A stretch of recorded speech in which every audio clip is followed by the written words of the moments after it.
So విశ్వాసులకు తండ్రి ఎవరు? అబ్రహాం గారు. ఇప్పుడు అబ్రహాం నీతిమంతుడే కదా. ఎస్, అంటే ఏబేలు గారే కాదు, ఏబేలు గారి తర్వాత వచ్చిన ఆనోకు గారు, నోవాహు గారు, అబ్రహాం గారు, ఇంకా అలా చెప్పుకుంటా పోతే ఇస్సాకు గారు, యాకోబు గారు, యోసేపు గారు, ఏమండి యోసేపు గారు, మోషే గారు, దావీదు గారు, దానియేలు గారు, ఇంకా నేను చెప్పను, మీకు తెలుసు వీరందరూ. యోబు గారు బాగా తెలుసు. ఓకే, సో వీరందరూ విశ్వాసాన్ని నిలుపుకుని వెళ్ళిన వారే కనుక వాళ్ళందరూ నీతిమంతులు కదా. నీతిమంతులు క్వాలిఫికేషన్ ఏంటి అర్థమైంది? విశ్వాసం ద్వారా బ్రతికారట.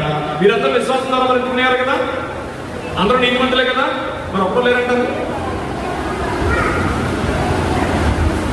సో నీతిమంతుల జాబితాలో మనం చూసినప్పుడు చాలా మంది నీతిమంతులు ఎందుకున్నారు? రాసిన వారు పౌలు గారు నీతిమంతులు లేడు, ఒక్కడను లేడు అనే ఈ ప్రశ్నకి మనకి జవాబు ఏంటనేది ఆలోచించాలి పిల్లల. ఎందుకంటే పంచకాండాలను ధర్మశాస్త్రాలను అవకాశం పట్టిన పౌలు గారు అన్నారు అంటే బలమైన కారణం ఉంటుందండి. లేదు, ఆయన ఏదో ఆంతర్యం ఉంటుంది. సో ఇప్పటి వరకు మనం చూసింది పాత నిబంధనలో ఉన్న విశ్వాసం జాబితా చూసాం కదా, అంతేనా?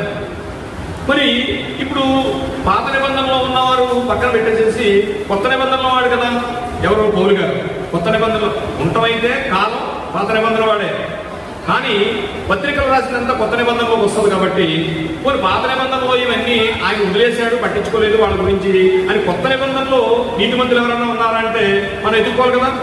అనుకుందాం, ఏమనుకుందాం? పాత నిబంధన కదండి, అందులో చాలా మంది ఉన్నారు, వాళ్ళ గురించి ఎందుకు? పౌలు గారు కొత్త నిబంధన గురించి మాట్లాడారు మనం అనుకోవచ్చు, వీరంతా పాత నిబంధన వారు కదా అనేసి. అయితే ఇప్పుడు కొత్త నిబంధనలో నీతిమంతులు ఎవరన్నా ఉన్నారా మనకి? ఒకరు చెప్పండి. యేసు ప్రభు వారు. ఎందుకు కావాలి? కొత్త నిబంధనలు ఇప్పుడు మనకు అంతా అర్థమైంది ఏంటంటే పాత నిబంధనలో విశ్వాసులు నీతిమంతులు ఎవరో, ఆ నీతిమంతులకు ఎలా బ్రతికితే నీతిమంతులు అయ్యారో అదంతా మనకు అర్థమైంది. ఏమండి? ఇప్పుడు కొత్త నిబంధనలో ఎవరన్నా నీతిమంతులు ఉన్నారా? మనం కాంప్రమైజ్ అవుతున్నాం ఏంటంటే పాత నిబంధనలో ఉన్నారు కదండి, దానికన్నా అన్నది కొత్త నిబంధనల గురించి మాట్లాడుతున్నారు కదా పౌలు గారు, కొత్త నిబంధన వాడు కదా. ఇప్పుడు అందుకే ఎలా అంటున్నాడండి అంటే మరి కొత్త నిబంధనలో ఎవరన్నా ఉన్నారా? నీతిమంతులు ఎవరు, ఎలా నీతిమంతులు అంటే హబక్కూ గ్రంథం చదువుకున్నాం. ఏమండి? ఇప్పుడు మనం మత్తయి సువార్త, ఇప్పుడు కొత్త నిబంధనలో ఎవరన్నా ఉన్నారంటే అందరూ రాసిన తర్వాత, పత్రికలు రాసిన తర్వాత పౌలు గారు తర్వాత వచ్చారు కదా. అందుకని ముందు రాసిన వాళ్ళందరూ ఇవి తెలియాలి కదా. మత్తయి గారు, మార్కు గారు, లూకా గారు వీళ్ళందరూ రాసిన తర్వాత కదా ఆయన అపోస్తల కార్యాలంతా రాశారు. సో పౌలు గారికి ముందున్న వాళ్ళందరూ తెలియాలి. ఇప్పుడు మన కొత్త నిబంధనలో ఎవరన్నా విశ్వాసం ఉన్నారో లేదో, మనకు నీతిమంతులు ఉన్నారో లేదో తెలియాలి. ఏమండి? మత్తయి సువార్త 1వ అధ్యాయము 18వ వచనం. యేసుక్రీస్తు జననం ఎట్లనగా ఆయన తల్లి అయిన మరియా యేసేపునకు ప్రదానం చేయబడి వారేకము కాకమునుకు ఆమె పరిశుద్ధాత్మ వలన గర్భవతిగా ఉండెను. ఆమె భర్త అయిన యేసేపు ఎలా ఉంది? మళ్ళా చెప్పండి. నీతిమంతుడై ఉండి మనకు దొరికాడండి ఒక ఆయన. మనం ఎక్కడ మనం చిన్న ఆప్షన్ పెట్టుకున్నాం.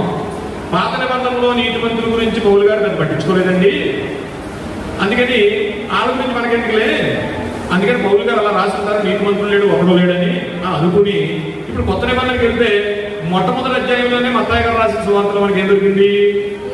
ఒక ఆయన దొరికాడు. ఆయన ఎవరు? నీతిమంతుడేనా? నీతిమంతుడై ఉండి ఆమెను అవమానముల పరక. ఇంకా అక్కడంతా మీకు తెలుసు ఆయన ఎవరు? నీతిమంతుడు. ఒక ఆయన దొరికాడు మనకి. ఏమండి?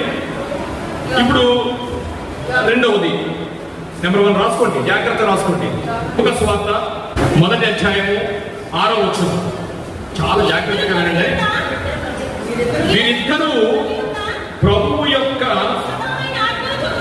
సకలమైన ఆజ్ఞలు చెప్పునను న్యాయ విధులు చెప్పునను నిరపరాధులుగా నడుచుకొనుచు దేవుని దృష్టికి ఎవరిళ్ళు? తెలిసింది? పైకి వెళ్ళిపోయినప్పుడు పై వచ్చిన చదివేశారు అనమాట. Very good, very good, very good. ఎందుకంటే వాక్యంలో ఎందులో ఎదగపోయినా పర్లేదండి, వాక్యంలో ఎదగాలి, వాక్యంలో ఎదగాలి. మీరు ఇదివరకు బాగా ఉన్నారేమో, కుదిరేటండి. ఇప్పుడు బలమైన ఆహారం మంచి ఆ బలం తినాలి. అందుకని ఇప్పుడు వీరిద్దరూ ప్రభు యొక్క సకలమైన ఆజ్ఞలు చెప్పంటే అందరూ నీతిమంతుల క్వాలిఫికేషన్స్ అండి ఇవి. మనము విశ్వాసులమే, నీతిమంతులుగా తీర్చబడడం ఎప్పుడైతే బాప్తిసం తీసుకున్నామో, కానీ ఆ నీతిని మనం కొనసాగిస్తున్నామా లేదా అనేది మనకు కావాలి. కొనసాగిస్తున్నామని గుండె మీద చేసుకుని చెప్పగలిగితే నువ్వు కూడా నీతిమంతురాలువే, నీతిమంతుడివే. మరి ఒక్కడు నువ్వు లేడంటున్నాడు. మరి ఆయన ఉద్దేశం ఏంటి? ఇప్పుడు నీతిమంతుల జాబితా కొత్త నిబంధనలు ఎవరున్నారంటే మనకి ఎంతమంది కనిపించారు? నెంబర్ 1 హేబేల్ గారు కనిపించారు. అక్కడ పాత నిబంధన, మిగతా వాళ్ళందరూ పక్కన పెట్టేశాం.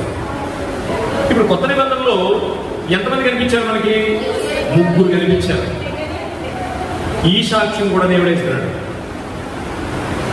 అంటే ఏదైనా దేవుడు తన పరిశుద్ధాత్మ ద్వారా దైవావేశంతో రాయించిన మాటలే కనుక దేవుడు మరొక 3 ఇచ్చాడు. మీరు లెక్క పెట్టుకోండి. నెంబర్ 1, 2, 3. తన మార్కు సువార్త 6వ అధ్యాయం 20వ వచనం. మీరు ఎవరన్నా దీని గురించి కానీ టాపిక్ వస్తే చక్క మనం చెప్పగలగాలి. ఇప్పుడు చూడండి, అప్పుడు మనం బైబిల్ వీరులు అవుతాం. ఏమండి, బైబిల్ వీరులు అవ్వాలంటే ఏం చేయాలి?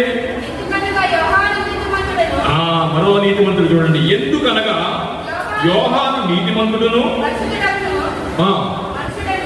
పరిశుద్ధుడనకు మనుషుడని హేరోదు ఎరిగి అతనికి భయపడి, చాలండి, హేరోదు గారి వైఫ్ ఈయన్ని చంపేయాలనుకుంది.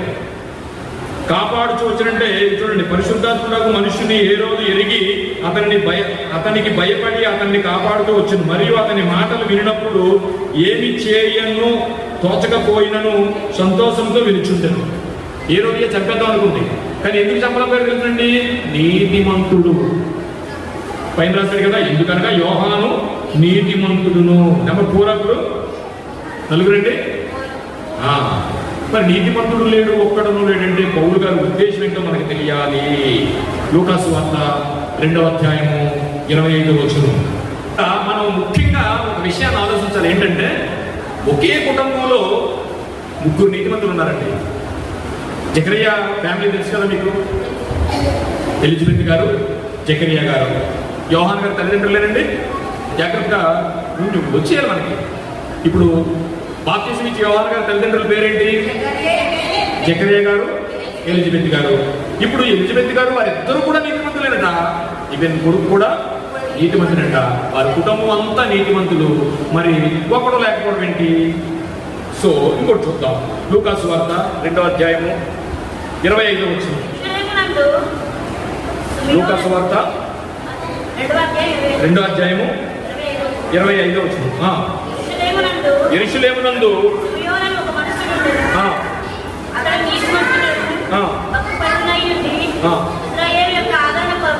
చాలండి. ఏంటంటే యెరూషలేమునందు సుమయోనను ఒక మనుషుడుండెను, అతడు నీతిమంతుడును. అదే కాక ఇంకేముందట? భక్తి పరుడై ఉండి.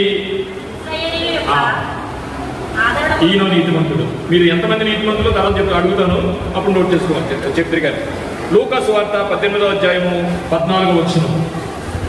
లూకాసు వార్త 18వ అధ్యాయము. అతనికంటే ఇతడు, ఆయన ఎవరు, ఈయనెవరు? అతనికంటే ఇతడంటే ఆయన ఎవరు, ఈయనెవరు చెప్పగలరా? ఆ పదం ఏంటో, ఆ వచనం ఏంటో?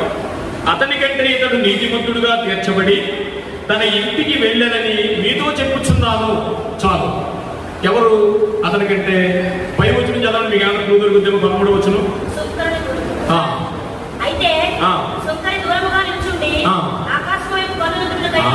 ఇప్పుడు ఎవరండి ఇంకో నీతిమంతుడు అంటే ఇక్కడ? గ్రంథస్థం చేయబడ్డారు వీళ్ళందరూ. ఇప్పుడు నన్ను నీతిమంతుడు అనుకున్నారనుకోండి మీరు, రేపు పొద్దున్న నేను మా సార్ కొందరు కనిపిస్తాను మీకు. అలా అలాగే వాళ్ళ జీవితాలు ఉంటుంటే గ్రంథస్థం చేయబడేవి కాదు కదా. వాళ్ళు నీతిగా బ్రతికారు కనుక రాయబడింది. అంటే సుమయోను అనే ఒక నీతిమంతుడు యేసుప్రభు వారి గురించి ఎదురు చూశాడు ఆయన. అంటే యేసుప్రభు వారు ఇతని వయసు ఎంతంటే చాలా ఎక్కువ. మరి యేసుప్రభు వారి గురించి ఎందుకు ఎదురు చూశాడంటే అది వేరే విషయం. ఏ నీతిమంతుడైనా యేసుప్రభువుని నమ్మాలి, అది సర్వోన్నతుడైన దేవుని యొక్క ఆజ్ఞ. ఎందుకంటే ఆయన అండర్లో యాగం జరిపించారు.